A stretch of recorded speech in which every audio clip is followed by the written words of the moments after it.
Hello and welcome to our Navigating Change webinar. Today we're going to talk about embracing impermanence, what it is, why it's important to do that, and some common myths that we hear from our clients. My name is Desi Jagger and I'm a certified leadership coach. I support teams and leaders to navigate complex change, such as post-merger integration and organizational restructure. And I'm Tanya Tasheva. I'm a change management consultant. I help companies navigate their organizational process and behavioral change projects and in general, reach their next maturity level. Why are we here together today, Tanya? Why are we here today, Desi? We're here to talk about embracing impermanence. And we felt that we wanted to start this series of webinars because we ourselves are super passionate about change. We're experimenters, adopters. We have gone through a lot of changes ourselves. And together we bring about more than 20 years of experience from all around the world, different countries, actually 3 different continents. And we thought, hey, why don't we just start sharing our knowledge, our tips, tricks, and help you and others like you out there that might benefit from them. So today, the focus is on embracing impermanence, which I think is, something that we don't talk enough about. But I'd like to start with our definition. Desi, what's your definition of embracing impermanence? So my inspiration around this definition comes from Buddhist philosophy, where change is embraced as something permanent and something that is very natural. And so embracing impermanence is a way of living life and of working and operating that is being more in tune with the natural flow of things. In Buddhist philosophy, suffering is defined as fighting against change and fighting against reality. And so if we think about the context of embracing impermanence, this is about how to work and operate more effectively. Yeah, and I would add to that, I think impermanence is evolution. It makes everything possible because it goes forward, it moves, it triggers you to let go of things that no longer serve you, and to look forward to other things. So to me, I would say it's just the process of evolution. Yeah, absolutely. What I've observed is that one of the things our clients struggle with, and I would say all humans struggle with, is grasping for certainty, clarity, full clarity and security. And actually one of the things that we can observe is that certainty is an illusion. There is no such thing. So think about your job, for example. What is it about your job that is certain? Your manager could change, your team could change. Certain. Not even your health, right? It's like there's so many examples around you that you just, even waking up tomorrow is 50-50 for all of us, but we take it for granted. Yeah, so there's nothing really in the professional or personal life that is certain. There are very few things like the sun rising, but companies disappear overnight. Merger announcements are retrieved and not approved eventually and don't happen. So everything that is around us is in fact uncertain, and that is the one thing that we can be certain about. One of the things that I often see in clients is a disappointment, and that disappointment comes from clinging on to certainty. So I have this job, I love this job, or I have this role. Suddenly the company restructures and I no longer have this job title and this team. And so I am disappointed, not necessarily because what is here now is worse than before, but more because that's not what I expected. And my certainty and level of security have been shaken, or my perceived level of certainty and my perceived level of security have been taken away. Yeah, that's a really good one, because it is all in our heads, right? It's all a matter of belief. And actually, what is the opposite of impermanence, right? If we call it permanent, the opposite is permanence. So if we are afraid to impermanence, would that mean that we would embrace permanence? So what if I tell you that nothing in your life is going to change, nothing at your work is going to change, or nothing for your organization is going to change? How that does make you feel? What is worse, certainty or uncertainty at the end of the day, permanence or impermanence? I think for us it's really the mindset thing that we somehow fit impermanence with the lack. It's like, oh, because things are not certain, or they're impermanent, they're not certain, they're not secure, they're not good, I'm scared of them because they might catch me by surprise. But I think actually it's beautiful. Impermanence is beautiful because this is the flow of life. Life is change, and change is life, actually. And I would like to rather invite you to see impermanence from the lens of trusting yourself, trusting your own capability, that whatever is to come for you at work, at life, work is also part of life, but whatever comes to you, you will be able to deal with it. Look at it from that perspective. Yeah, I personally struggle with this principle. I try to embrace it every day, and it's a constant piece of work. But when you said, imagine a world that is opposite to impermanent, which is permanent and nothing ever changes, I think that is definitely more terrifying. Absolutely. So as we talk about kind of myths about embracing uncertainty and impermanence, one of the myths that I hear a lot is that when you embrace impermanence, this means that you abandon your vision. Can you speak to that? I'd love to hear your point of view on that as well. But I think it really comes from, again, the idea that certainty brings security, that, if I know that I want to achieve this, whatever unexpected happens on the way might prevent me to do it. I think it also maybe has something to do with our westernized beliefs, with more capitalistic beliefs, that you fail if you're not prepared, or if you're exposed, or if you're confronted, things, if unexpected things happen that you're not equipped for, let's say, that is against you. That means that everything else from that moment onward, or whatever you're fighting for, or whatever you're trying to achieve in that period, and something unexpected happens and makes you change direction, that almost equals failure. I think somewhere there probably that myth came up, that impermanence or unexpected things are more, then you're more reluctant to fail, and maybe you have to abandon a certain path. But there are many ways to achieve the same goal.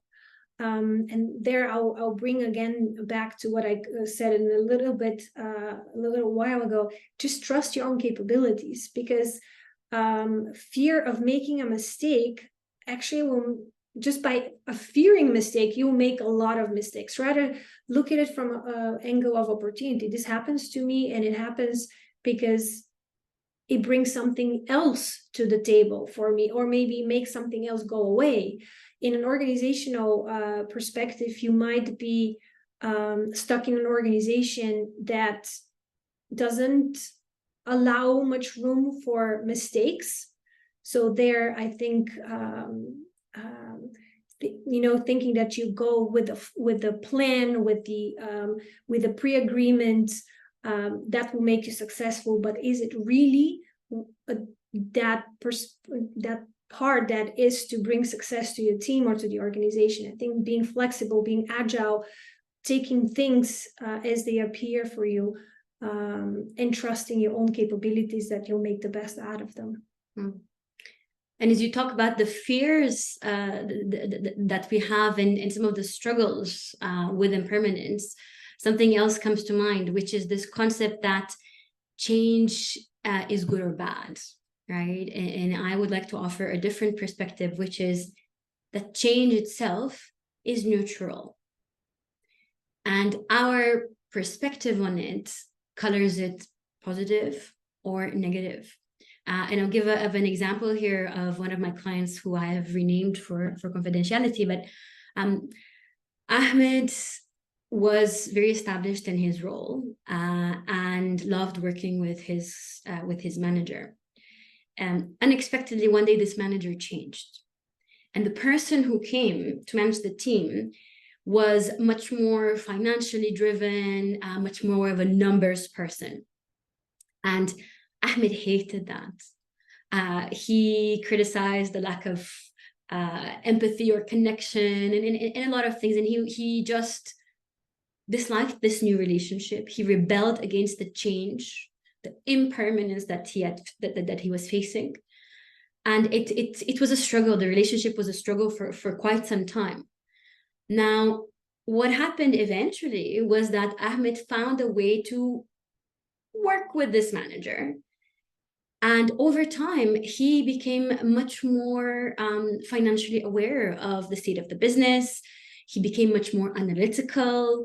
He started to see the bigger picture from a financial perspective, not just from a marketing or kind of functional perspective, but really the numbers focus gave Ahmed an edge.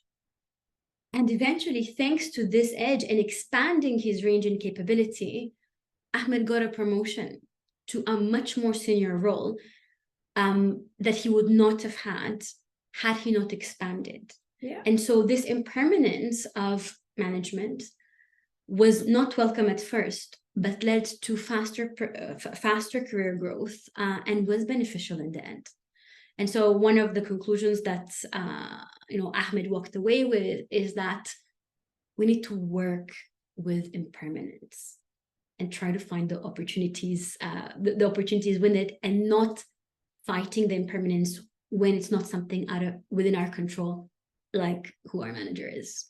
Yeah, and it's a great point, a great example. And in the case of your client, actually, he embraced impermanence and achieved the vision he had of a higher promotion and increasing his professional capabilities. So he didn't abandon it; he's just increased it. And I think this has something is in the essence, let's say, of impermanence. That change always brings unexpected opportunities, and we need to look at it from the point of learning, of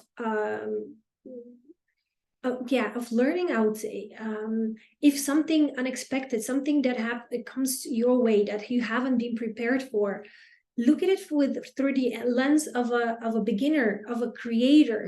Because we are not. Every master has always been a beginner. And I think with impermanence, often, as we mentioned earlier, after we get into that state of like, if things are impermanent, then I'm not going to be prepared for them. But that's aspect of us growing. It's a part of growth. You cannot grow if you're never challenged. I personally love impermanence from that perspective. If you always do one thing and one thing only, you become an expert, but you will lose so many other opportunities. Like what you said, if he's a marketing specialist, at some point, you need more to your capabilities in order to grow into a different role or maybe a different company.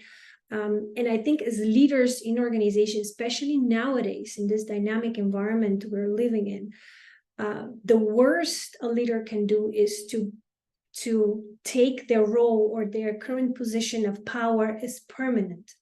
Mm-hmm. Rather look at it as like, if I'm here, if I'm in this powerful position, if I can make this impact because I'm taking a director's role, or I'm managing complex mergers and acquisitions, or if I'm managing reorganization, don't think like I will have to make everything possible to keep that role permanent for me, right? It's like, I want to stay here.